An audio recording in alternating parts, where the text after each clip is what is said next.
লোভনীয় ডিম 8 থেকে 80 যাতে মজে যায় সেরকম একটি কারি বানিয়ে ফেলেছি। আপনারাও খুব অল্প সময় বানাবার জন্য টেস্টি কারি খুব সাধারণভাবেই বানানো। চলুন বানিয়ে ফেলতে পারেন। তার আগে চ্যানেলটা লাইক, শেয়ার, সাবস্ক্রাইব করে নেওয়ার অনুরোধ রইল বন্ধুরা। চলুন ডিমগুলো প্রথমেই সেদ্ধ করা ছাড়িয়ে নিয়েছি, পেঁয়াজ, টমেটো সমস্ত রেডি করে নিয়েছি। একটু ডিমগুলো ভাগ করে দিচ্ছি ছুরি দিয়ে, এরকম 2-3টেও করতে পারেন।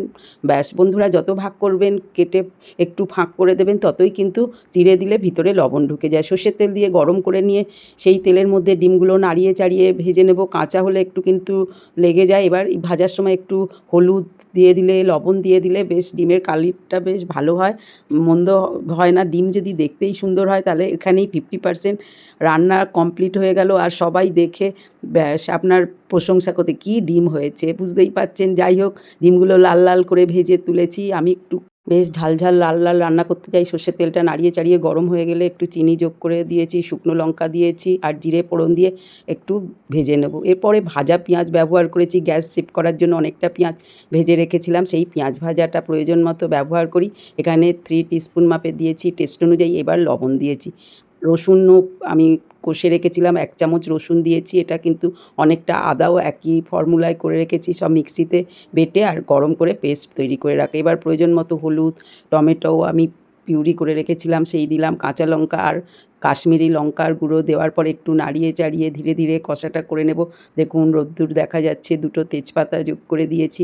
এইবার যখন তেলটা বেরিয়ে এসছে, একটুখানি বেশ কষাটা হচ্ছে, দারুণ গন্ধ বেরোচ্ছে নাকের কাছে, তখন সামান্য একটু জল দিয়ে দিলাম। দেওয়ার পরে ভালো করে নাড়িয়ে টাড়িয়ে যখন ফুটতে আরম্ভ করবে বা সেই মুহূর্তে একটু লবণটাও টেস্ট করে নিতে পারেন। ব্যাস রেডি হয়ে গেছে যখন ফুটতে। আর কেন দেরি বন্ধুরা, টপাটপ ডিমগুলো নিয়ে গ্রেভির মধ্যে ঢেলে দিন। ভাজা তো রেডি, এবার ঝোলটাও যেহেতু ফুটছে, ব্যাস ডিমগুলো যোগ করে দিলাম বন্ধুরা।